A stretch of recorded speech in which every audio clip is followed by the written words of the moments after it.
quoi? L'épreuve est là pour te forger. L'épreuve est là pour te préparer. L'épreuve est là pour t'équiper. Parce que si tu ne passes pas par l'épreuve, il va nous dire quoi? La persévérance, la victoire dans l'épreuve. Et cette victoire, l'espérance. Il dit la persévérance, la victoire dans l'épreuve. Et cette victoire, l'espérance. Parce que tu ne peux pas, dans les épreuves, il y a les afflictions. Les gens vont te calomnier, ils vont te dire des choses. Mais quand je prends, il dit, parce que si on parle de persévérance, on ne peut pas parler de persévérance sans la foi. Parce que tu ne peux pas parler de la foi et puis tu n'as pas de persévérance. Parce que quelqu'un qui a la foi, c'est qu'il a la patience, il espère. Oh, la Bible, la foi est une ferme assurance et des choses, de la démonstration des choses qu'on ne voit pas, qu'on espère. Parce que tu ne vois pas le vent, mais tu sais que le vent existe. Tu ne vois pas l'air, mais tu dis l'air est parce que je respire. Mais qu'est-ce qui te demande ça? C'est la foi. Mais parce que ta foi te donne d'avoir l'espérance et ta foi te donne d'avoir la patience, l'espérance. Parce que tu vas passer par les épreuves, tu vas être taillé, tu vas être calomnié, tu vas être dénigré, tu vas vivre toutes sortes de situations. Mais si tu n'as pas la persévérance, tu ne peux pas avoir la victoire. Si on n'a pas la persévérance en toutes choses, on ne peut pas demander la victoire. Parce qu'il faut être éprouvé. Et le Seigneur, il nous éprouve parce qu'il doit nous équiper. On ne peut pas rentrer dans notre gloire sans passer par la porte étroite. Et la porte étroite, elle est plusieurs fois. La porte étroite, c'est la situation qu'on vit.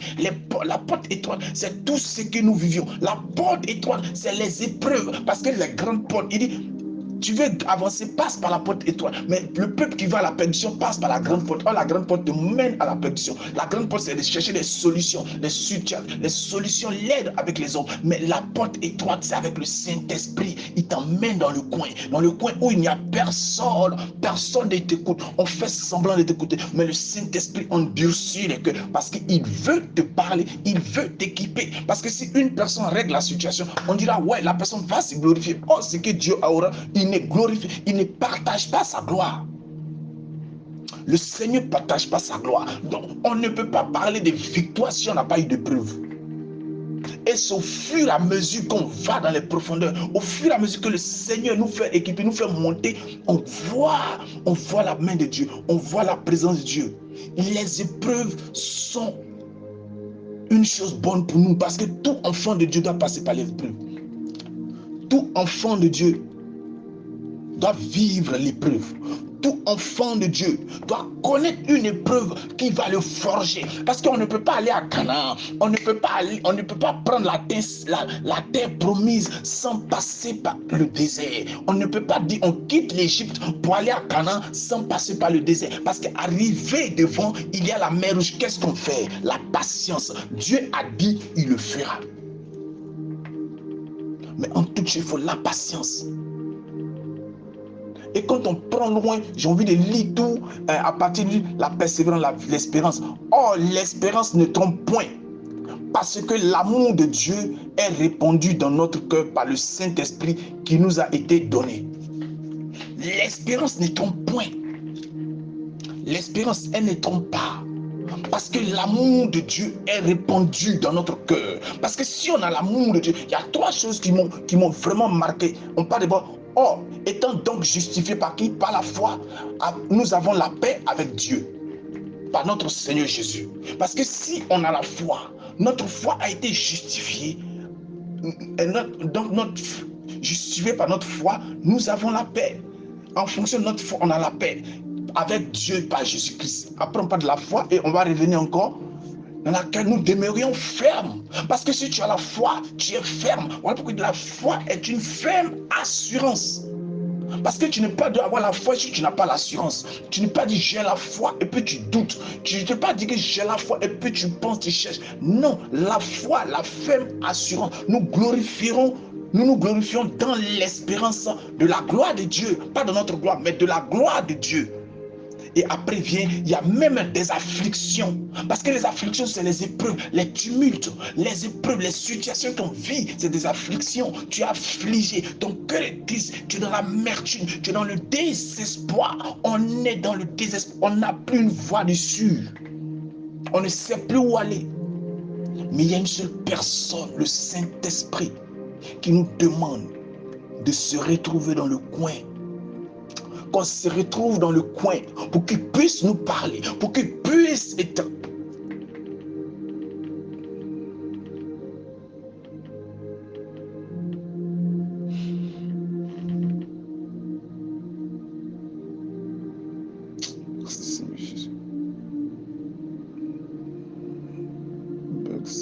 Amen, amen. Amen, amen, frère Lambert, le Saint-Esprit t'a emporté.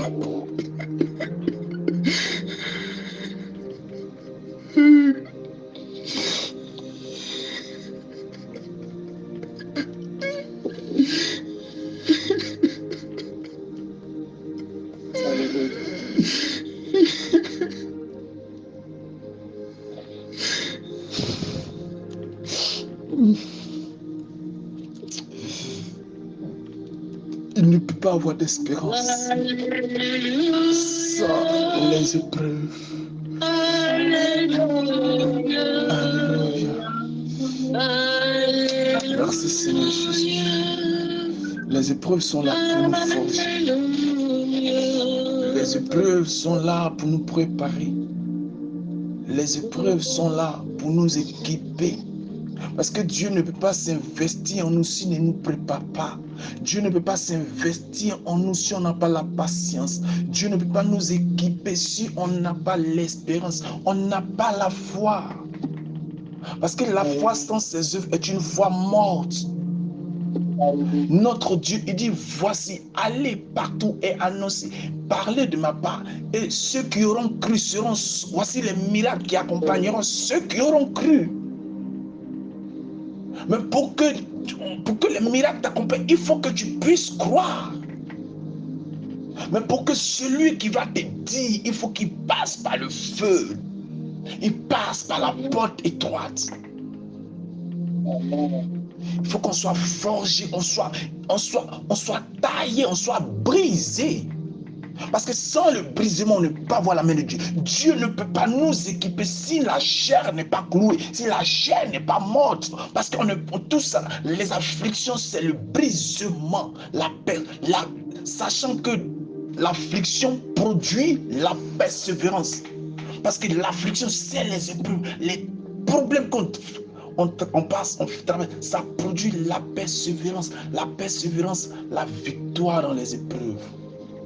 Parce que si tu persévères, jusqu'à la fin, tu sors la victoire. Que Dieu nous bénisse.